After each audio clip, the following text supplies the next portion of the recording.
Hey, I'm back with the Divine Feminine deck. Um, it's been a minute, I know. I haven't pulled another card because I went away to Florida to go visit my mom, spend some time with her, and my intention there was to practice patience, and I did pretty well, I think. Anyway, I digress. I'm here. I pulled the card. It is Brigid, the goddess of eternal flame. Now, before I get into this card, I want to share a little bit about my day. It was not the best, not the worst. Started really slow and sluggish. Really had to like push through and get things that I needed to get done. And then I ended up getting to the gym later than I would have liked. And so I didn't have as much energy as I prefer. I notice I have this window of time in my day where I have the most energy, and it's best that I get into the gym then. But you know, sometimes these things happen, and in the past I would have just not gone and said to myself, well, you don't have the energy, so, but of course now I go anyway, because that's how that works. So I went, and you know, I only hit 6 PRs. This is totally just because it's still the beginning. I know it's gonna slow down soon, but I'm totally milking it and like stroking my ego every day with it. So anyway, I get home feeling much better, have my protein shake, and like just having a moment of loving my life and having gratitude and thinking of how much I love my home. I got into my bed and I laid in my bed, which is so comfortable. And I actually broke out my camera and started taking pictures because I was like, I feel great right now. I'm totally taking pictures. And a little while later, I check my email and I get a letter from my email from my landlord saying that some long thing about how rent has been going up in New York and he's been hit with extra costs for the building that he didn't realize would happen. Something about home insurance, and I don't know. Yada yada. Point is, there's an increase coming. And he called it a healthy increase. And I thought, bitch, healthy for who? Because right now I feel like I'm holding my breath because you're about to land some shit on me. And I kind of had a moment, and I reached out to one of my good friends, a couple of my good friends, and they kind of were like, isn't it funny how you were having that moment of like of having gratitude for your home and your life, and then suddenly the universe or God or whatever you want to call it, it's almost as if they're testing you and being like, well, how grateful are you really, because your rent's about to go up. And I'm like, shit, man, why you gotta put it like that though? But it's true anyway.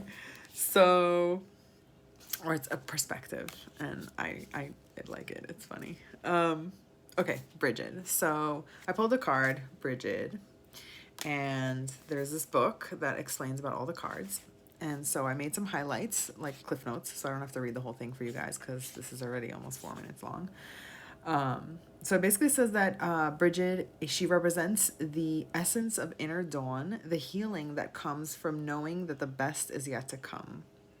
She's a goddess of pre-Christian Ireland, and she celebrated in a Celtic festival called Imbolc, which shout out to Danny and Vanessa for inviting me to celebrate Imbolc with them. I think it was 2 years ago, and maybe last year as well. We've done it more than once. It's a fun time. I really like it. But then again, I like everything, that like all ceremony and time with my spirit family and my tribe. Okay, so it also says Brigid is associated with poetry and with all things elevated, states of being, high rising flames, lofty dimensions, elevated wisdom. It says she is said to have created the whistle for calling out from one person to another while walking through the night, which lifts the wanderer with its levity and reminds her she's not alone. There's that moment when you're making through your way through the dark, and suddenly, after what feels like days, months, or even years, a ray of light comes through you. Each step isn't quite as hard as the one before.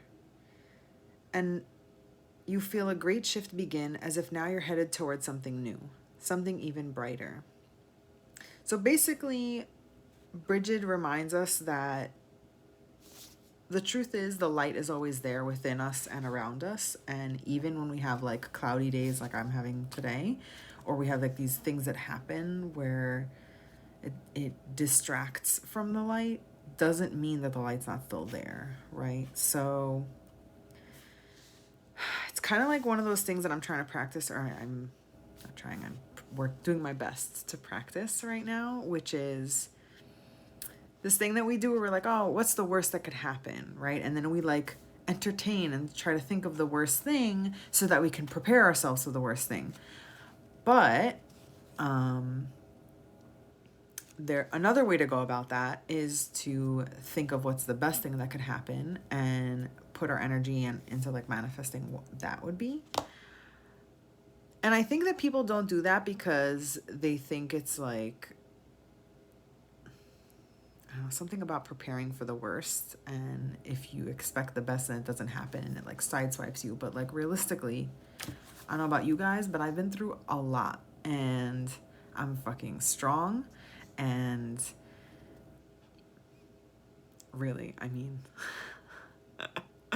I've moved 27 times, okay? That's like one thing. So like on one hand, I'm like, oh, what's 28? But also that's not gonna happen. My landlord's gonna get back to me. He's gonna come up with some price that I'm not gonna like, and then I'm gonna like negotiate some other price, and it's gonna end up being fine.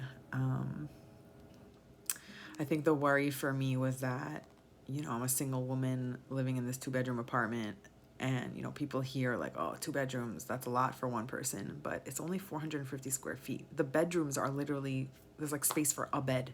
I don't understand how people live this way. In like a 1-bedroom, right? It was like, my kitchen living room is like, it's a kitchen living room. Like, what is that? What? Anyway, I sound like I haven't grown up in New York, but I'm sorry. New York apartments have been changing. The more people want to be here, the more the things get smaller and more expensive. And I used to live really far deep in Midwood, and people would ask me like, why you live so far? And I'd say because the apartments are big and I have, you know, like, anyway, much more space. I think I digressed a little there. Point is, my life's still awesome. My landlord can't change that. I'm amazing. This is amazing. And yeah, Brigid, eternal flame. Cool. Thanks, girl. I'm looking at her right now. I'm on the right track, and I know I'm on the right track, and I know that my higher self has got my back. So it's going to be great. Anyway, love to you all. Thanks if you stuck around this long. 8 minutes, man. Love you. Bye. Oh, leave comments and questions in the section down below. Yeah.